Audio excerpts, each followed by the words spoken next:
Di malam ketika Raka menemukan segenggam emas pertama yang menetes dari telapak tangannya, ia tidak menyadari bahwa setiap kilau yang begitu memukau itu berasal dari darah seseorang yang seharusnya masih hidup.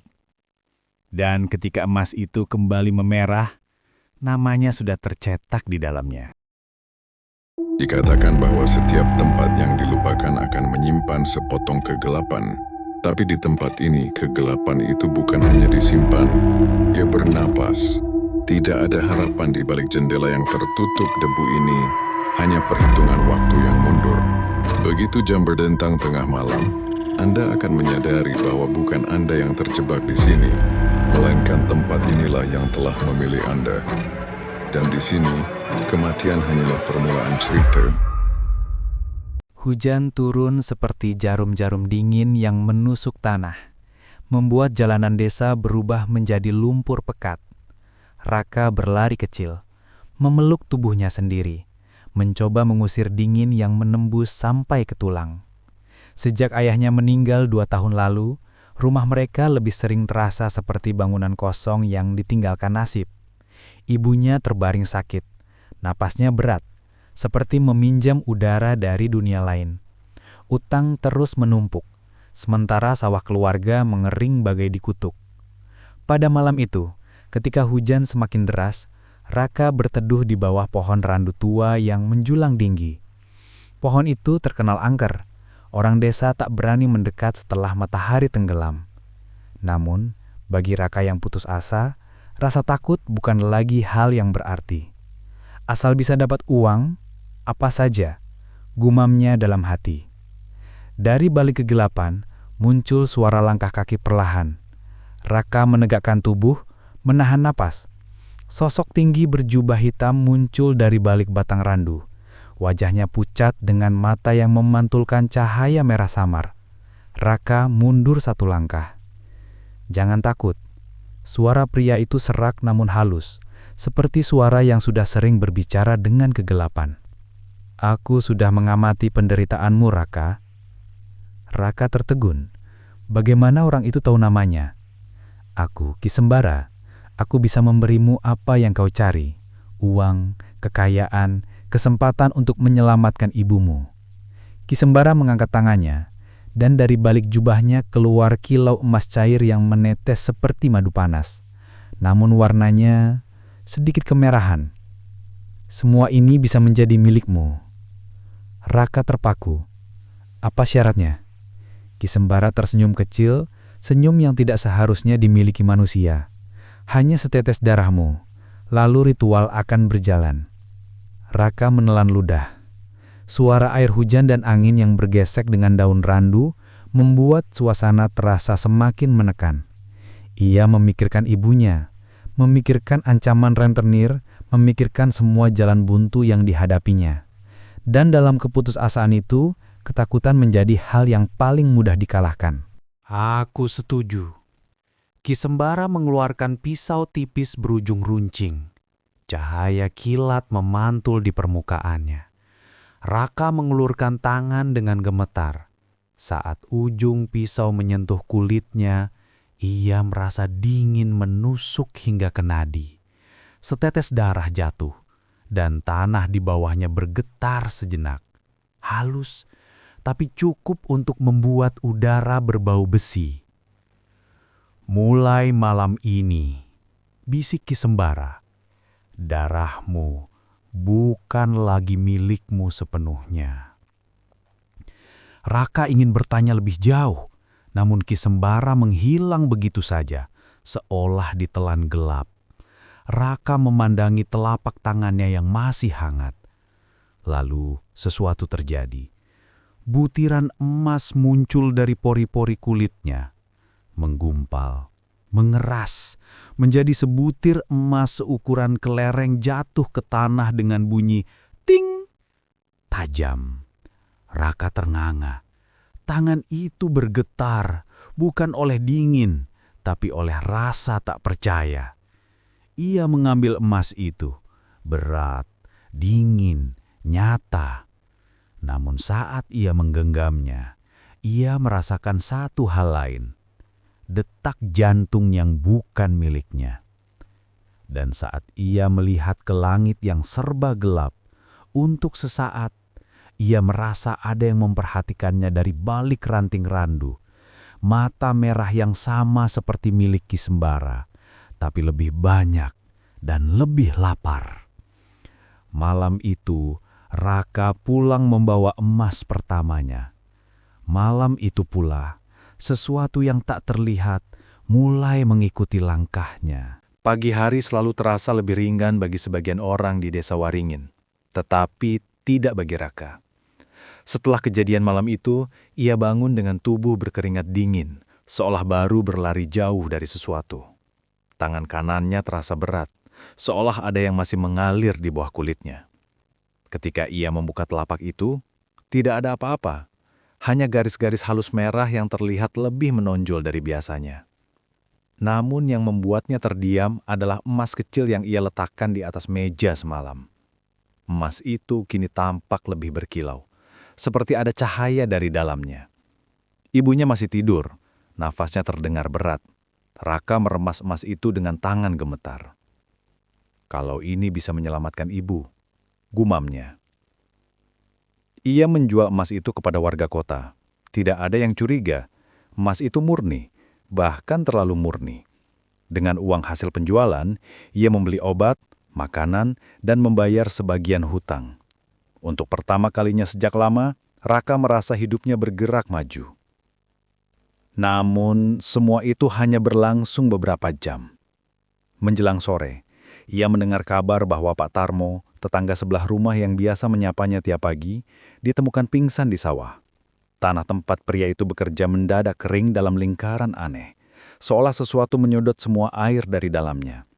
Pak Tarmo kehilangan kesadaran tanpa sebab jelas. Raka tertegun. Pagi tadi, saat ia pergi menjual emas, ia melewati sawah itu. Ia ingat betul, Pak Tarmo masih sehat. Tetapi yang membuat bulu kuduknya merinding bukanlah kabar itu, melainkan hal yang terjadi ketika ia pulang malam hari. Telapak kanannya kembali terasa panas. Ia membuka genggaman, dan kali ini bukan hanya satu butir emas yang terbentuk, melainkan 3. Namun warnanya berbeda. Emas itu agak gelap, kemerahan, seakan diselimuti noda darah. Raka menatapnya dengan ngeri. Ketika ia mencoba melempar emas itu ke lantai, lantai kayu bergetar halus, seperti ada sesuatu yang merespons. Udara mendadak menjadi dingin. Di sudut ruangan, sosok gelap berdiri, samar, nyaris tak berbentuk. Bayaran pertama. Bisik suara lirih seperti gesekan pisau. Raka terlonjak dan menutup matanya, berharap sosok itu lenyap. Ketika ia membuka mata lagi, ruangan sudah kosong. Namun jejak dingin itu masih tersisa. Malam semakin larut. Ibunya mengigau, memanggil nama ayah Raka. Suaranya serak, seolah ada yang mencengkeram tenggorokannya. Raka memegang tangan ibunya, mencoba menenangkan. Namun di luar rumah ada suara gesekan, seperti kuku yang menyeret tanah, bergerak mengelilingi rumah, perlahan, sangat perlahan. Raka menahan nafas. Ketika ia mengintip dari jendela, tidak ada apa-apa. Tetapi tanah di halaman rumah tampak tergores lingkaran besar, seolah sesuatu berjalan memutari rumah sambil menekan tanah dengan cakar panjang. Dan dari kejauhan, ia melihat sosok Ki Sembara berdiri di bawah pohon randu, meski jaraknya hampir 1 kilometer dari rumah itu. Sosok itu tidak bergerak, tidak berkedip, hanya menatap. Menunggumu, Raka. Itu yang terasa dalam tatapan itu. Malam itu Raka tidak tidur. Malam itu pula emas dan darah mulai menagih harga pertama. Keesokan harinya, berita buruk kembali menyebar. Anak kecil bernama Wina, yang rumahnya berada 2 rumah dari kediaman Raka, dilaporkan hilang. Terakhir terlihat bermain di belakang rumahnya sore hari. Tidak ada jejak kaki, tidak ada tanda penculikan, seolah anak itu lenyap begitu saja dari permukaan bumi. Warga geger. Polisi desa tidak menemukan apa-apa. Dan Raka, untuk pertama kalinya, merasakan ketakutan yang lebih besar dari rasa bersalah. Karena malam sebelumnya, tepat sebelum ia mendengar suara gesekan misterius, telapak tangannya memanas dan mengeluarkan butir emas berwarna merah gelap. Lebih gelap dari sebelumnya. Semakin banyak emas ia dapatkan, semakin besar malapetaka di desa. Hatinya berdegup keras. Ia mencoba meyakinkan diri bahwa semua ini hanya kebetulan. Tetapi kebetulan tidak terjadi berulang kali di waktu yang sama dengan ritual pesugihannya. Saat ia duduk sendirian di dapur, suara langkah muncul. Ia menoleh, namun tidak ada siapapun. Bayangan di dinding bergerak, padahal tidak ada orang yang bisa menciptakan bayangan itu. Bayangan itu melengkung, memanjang, berubah bentuk seperti tubuh seseorang dengan kepala yang condong ke samping. "Ritual tidak bisa dihentikan," terdengar suara lirih dari arah bayangan. Raka terhuyung mundur, menjatuhkan mangkuk di tangannya. Bayangan itu menghilang perlahan, terserap kembali ke lantai seperti genangan air. Ketika ia membuka tangan, seekor laron mati muncul dari telapak tangan kirinya. Bukan emas kali ini. Serangga kecil itu hancur ketika disentuh, meninggalkan noda hitam. "Ini tidak normal," desahnya. Ia memutuskan pergi menemui Mbah Jirah, dukun tua yang tinggal di ujung desa. Orang bilang perempuan itu pernah memutuskan pesugihan seseorang puluhan tahun lalu. Rumahnya gelap, atapnya dipenuhi daun kering dan bau kemenyan sangat kuat. Pesugihan tukar darah. Gumam Mbah Jirah ketika Raka menceritakan semuanya. Mata tuanya membelalak. Itu pesugihan kuno yang seharusnya tidak boleh dilakukan manusia. Bagaimana cara menghentikannya, Mbah? Raka memohon. Tidak bisa dihentikan begitu saja. Jawabnya dengan suara berat. Kau sudah memberi darahmu. Kau sudah menerima bayaran. Kini saatnya ia menagih. Iya, siapa? Mbah Jirah memejamkan mata. Penagih kuno. Mereka memakan keberuntungan manusia dengan imbalan nyawa orang lain, dan Ki Sembara bukan manusia. Ia adalah salah satu dari mereka. Raka gemetar. Bagaimana cara membebaskan diri? Mbah Jirah menatap Raka dalam-dalam. Hanya ada dua cara. Mengorbankan seseorang atau mengorbankan dirimu sendiri. Kata-kata itu menghantam dada Raka lebih keras dari badai. Ketika ia pulang malam itu dari kejauhan, ia melihat ibunya tidak lagi terbaring di kasur. Pintu rumah terbuka, lampu padam, dan sesuatu bergerak di dalam gelap. Malam itu, Raka menyadari bahwa sesuatu telah masuk ke rumahnya dan ia tidak sendirian lagi. Raka berdiri di depan pintu rumahnya cukup lama sebelum berani melangkah masuk. Angin malam menyusup lewat celah-celah dinding bambu, membawa bau tanah basah bercampur sesuatu yang amis, seperti darah yang sudah lama mengering. Pintu rumah terbuka sedikit, bergoyang pelan tiap kali angin berhembus. "Bu," panggil Raka, suaranya pecah. Tidak ada jawaban. Ia mendorong pintu perlahan. Bunyi engsel tua berderit panjang, seperti keluhan seseorang yang dipaksa bangun dari tidur panjang. Ruangan di dalam gelap, hanya ada cahaya remang dari lampu minyak yang nyaris habis. Tempat tidur di mana ibunya biasanya terbaring kosong. Hati Raka seketika mencelos. "Bu," panggilnya lagi lebih keras. Dari dapur terdengar suara benda jatuh disusul suara seretan pelan. Raka menelan ludah, lalu melangkah dengan hati-hati. Lantai kayu berdecit di setiap pijakan. Bayangannya sendiri memanjang di dinding, tampak lebih tinggi dan bengkok dari seharusnya. Saat ia sampai di dapur, ia melihat ibunya, berdiri membelakanginya. Tubuh perempuan tua itu agak membungkuk, rambutnya tergerai kusut menutupi sebagian wajah. Tangannya lemas di sisi tubuh. Ia tidak bergerak, tidak menoleh. "Bu," akhirnya bangun juga, ucap Raka dengan lega bercampur takut. "Bu, jangan kaget ya. Keadaan kita sebentar lagi membaik. Aku sudah menemukan cara." Ibunya tidak menjawab. Lehernya bergerak sedikit, seolah berusaha menoleh. Tapi bukan itu yang membuat Raka mulai mundur. Di lantai, tepat di bawah kaki ibunya, ada lingkaran merah gelap yang merembes pelan, seperti cairan menetes dari udara ke lantai. Namun, tidak ada luka. Tidak ada sumber. Hanya lingkaran yang terasa hidup. "Bu," suara Raka hampir tidak terdengar. Perlahan, ibunya menoleh. Matanya terbuka, tapi tidak fokus. Seperti melihat sesuatu yang tidak berada di ruangan itu.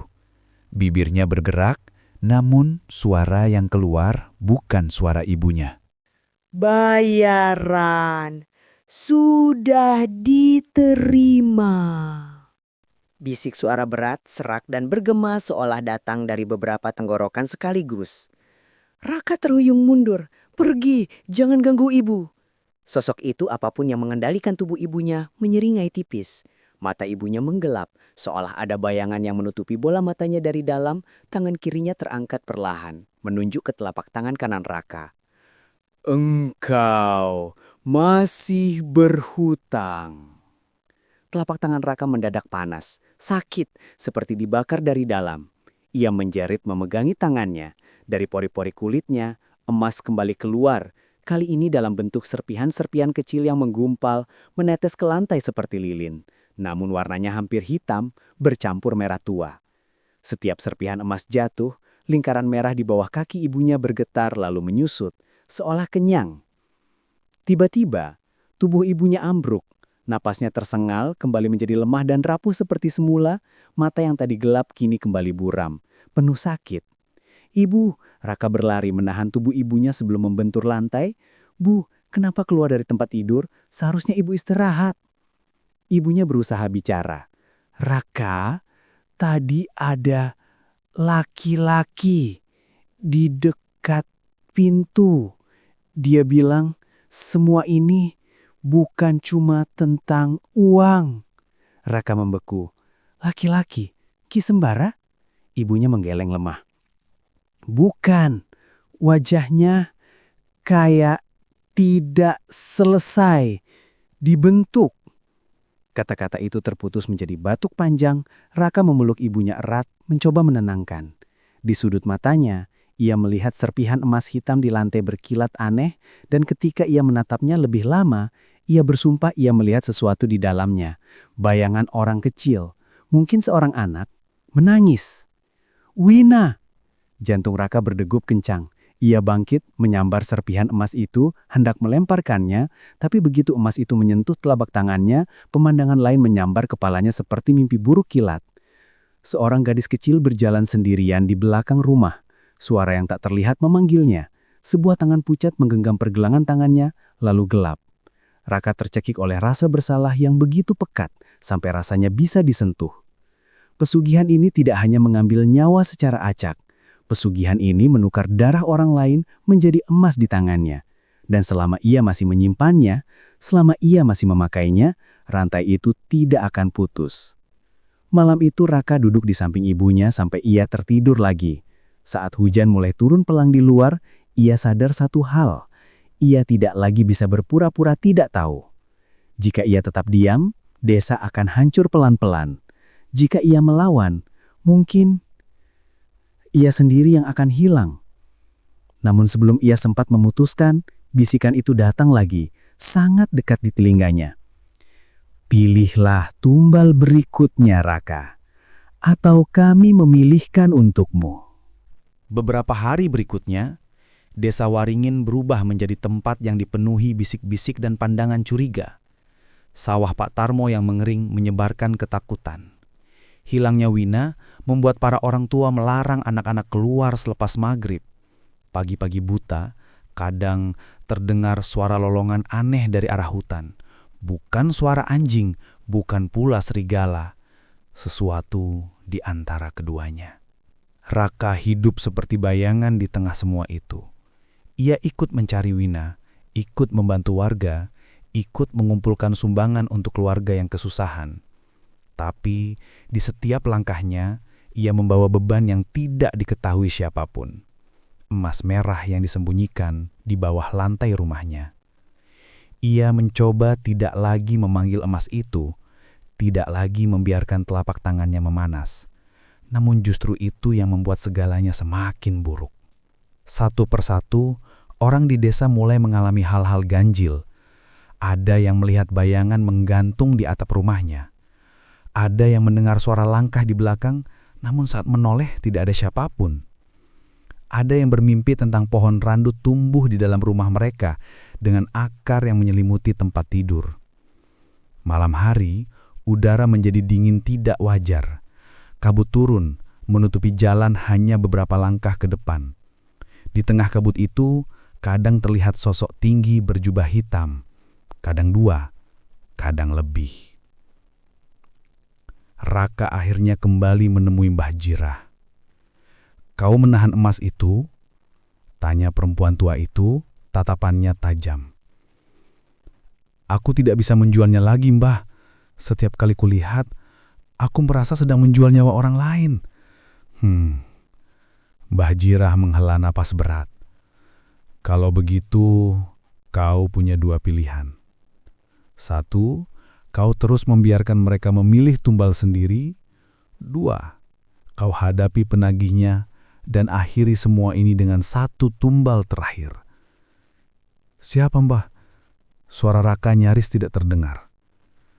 Mbah Jirah menatap wajahnya lama, sangat lama, seolah mencari sisa-sisa keberanian yang belum habis digerus ketakutan. "Kau." Raka memalingkan wajah, telapak tangannya bergetar. "Mbah, kalau aku, ibu bagaimana? Dia sendirian. Kalau aku mati..." Lebih baik satu orang mati karena memilih, potong Mbah Jirah dingin, daripada satu desa binasa karena kau pengecut.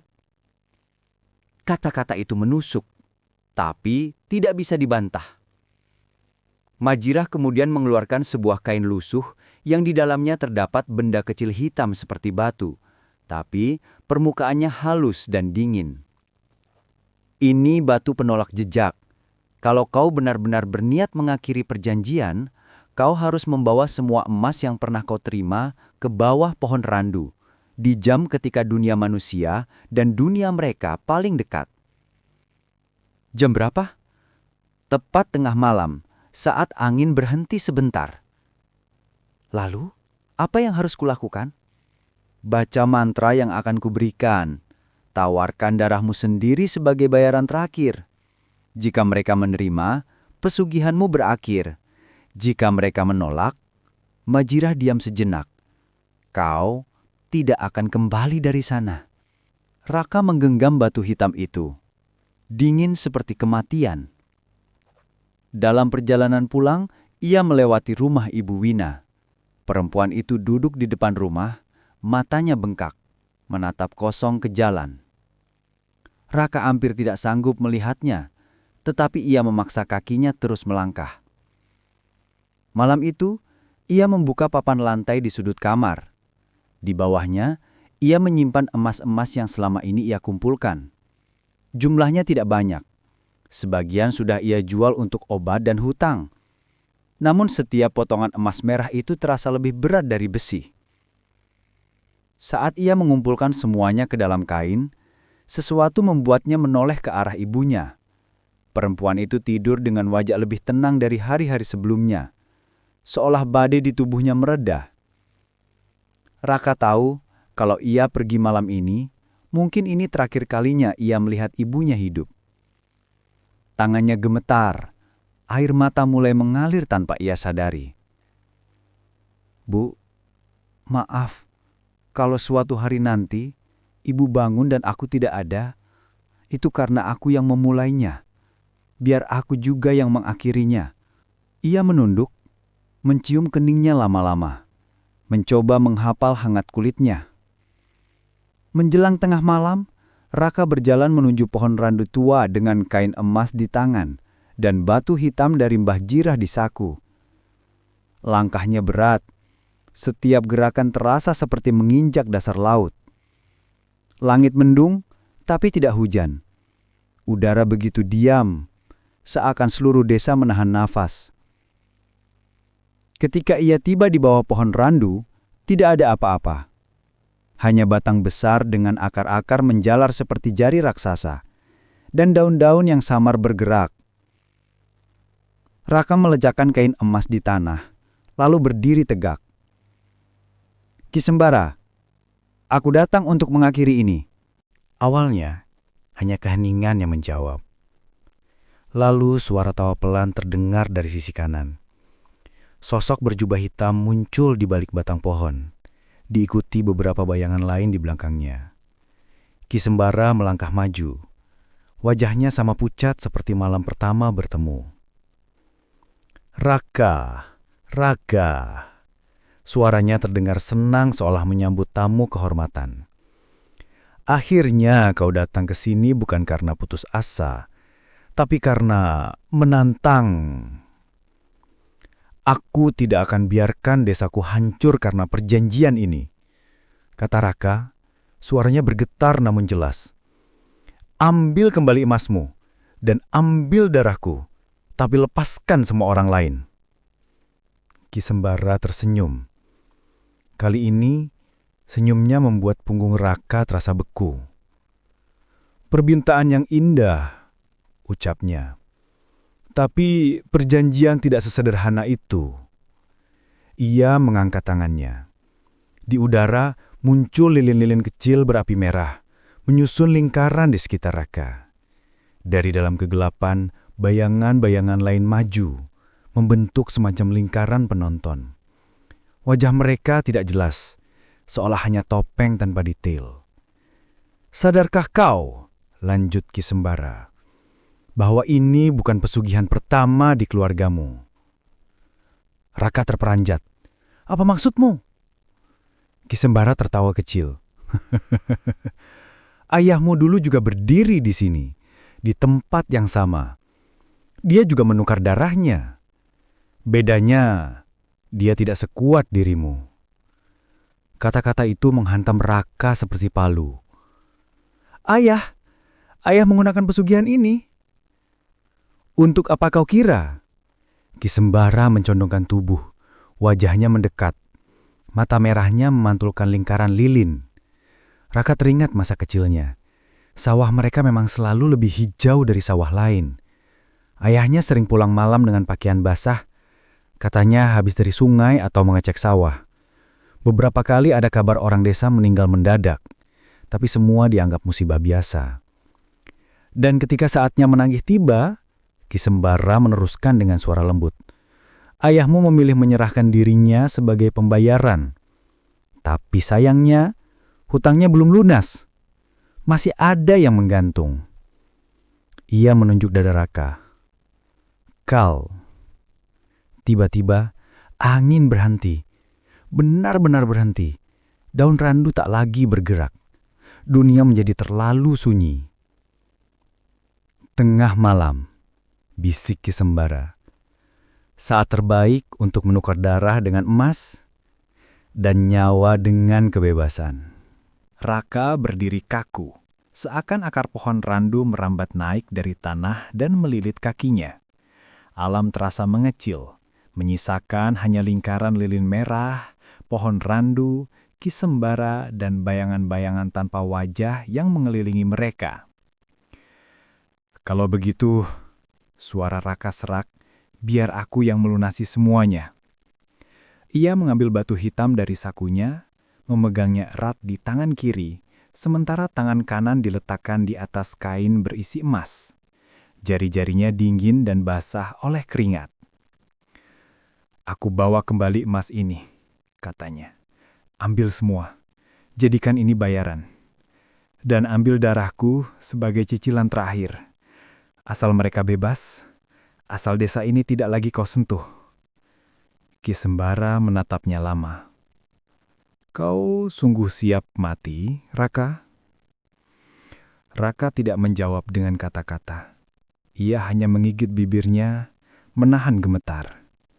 Hatinya teringat pada ibunya, pada tawa kecil Wina di depan rumah dulu, pada Pak Tarmo yang selalu meminjamkan alat tani saat ayahnya masih hidup, pada semua wajah yang kini dihantui ketakutan. Lebih baik aku, ucapnya akhirnya, daripada mereka. Ki Sembara menghela napas panjang, seolah lega. Baiklah, kalau begitu, mari kita selesaikan perjanjian tukar darah keluarga ini. Ia mengangkat tangannya, dan pisau tipis yang sama seperti malam pertama muncul dari kegelapan, melayang pelan ke arah Raka. Namun kali ini, ujung pisau tampak lebih panjang, lebih tajam, mengeluarkan uap putih tipis. Letakkan tanganmu di atas emas, perintah Ki Sembara. Raka melakukan. Telapak tangan kanannya menempel di gumpalan emas merah. Emas itu terasa hangat, hampir seperti menyentuh kulit manusia.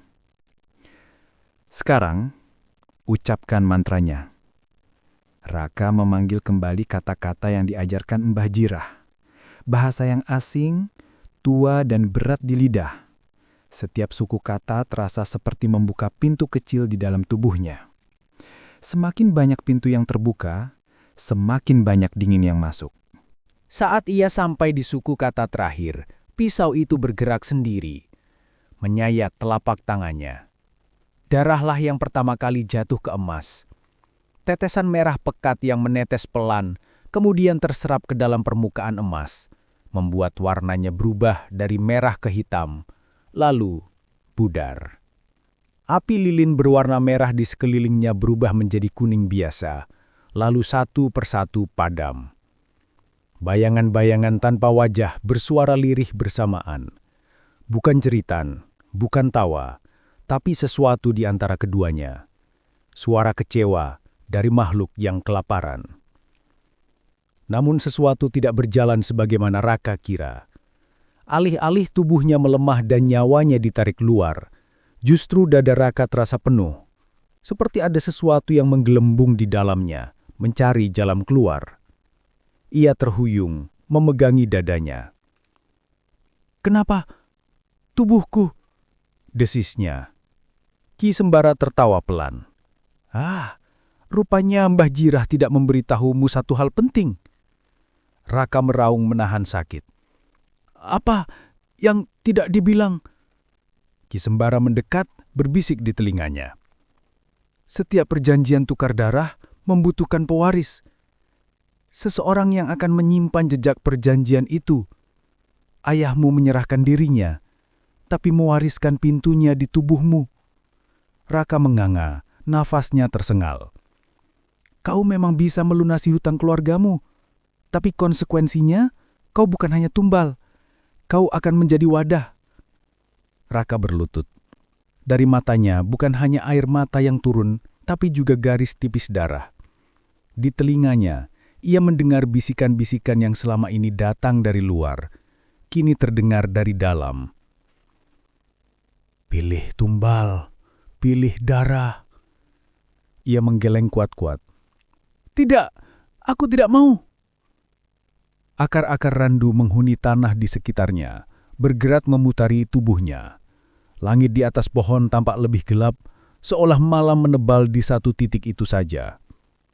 Ki Sembara mundur beberapa langkah, memberi ruang. "Kau punya dua kemungkinan, Raka," ucap Ki Sembara, kini suaranya terdengar dari banyak arah sekaligus. "Satu, kau menolak, tubuhmu akan hancur, dan perjanjian ini akan mencari mangsa baru. Mungkin seseorang yang lebih lemah dari dirimu, mungkin ibumu, mungkin anak-anak desa." Suara bisikan di kepala Raka menguat saat nama-nama itu disebut. "Dua, kau terima. Jadilah penagih baru. Simpan semua dosa ini di tubuhmu dan bawa jauh dari sini." Raka menutup telinga, meski dia tahu itu percuma. Bisikan itu datang dari dalam dirinya, bukan dari luar. Di kejauhan, ia membayangkan ibunya terbangun esok pagi, mencari-carinya. Membayangkan wajah Ibu Wina yang mungkin sudah tidak berharap anaknya kembali. Membayangkan desa Waringin tanpa bayang-bayang randu, atau justru dengan randu yang akar kutukannya menjalar sampai ke desa lain. Pilihan yang tersisa bukan lagi antara hidup dan mati, tapi antara menahan kegelapan seorang diri atau membiarkannya menyebar. Pelan-pelan, Raka melepaskan tangannya dari telinga. Nafasnya mulai teratur, meski tubuhnya masih gemetar. Ia menatap Ki Sembara, atau apapun wujud asli sosok itu, dengan mata yang kini memantulkan sedikit cahaya merah. Kalau aku pergi dari sini, katanya perlahan.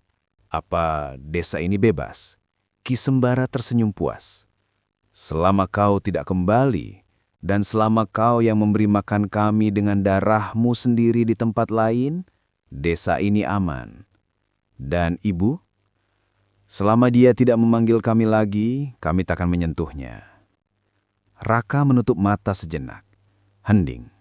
Angin seperti masih menahan nafas. Saat ia membukanya, ada sesuatu yang berubah di dalam tatapannya. Bukan lagi hanya takut, bukan juga hanya putus asa. Ada semacam keputusan dingin yang membuat punggungnya lurus, meski lututnya lemah. Baik, ucapnya. Aku terima. Tapi dengan satu syarat. Tidak ada lagi yang kau sentuh di desa ini. Tidak malam ini, tidak besok. Tidak sampai kapanpun.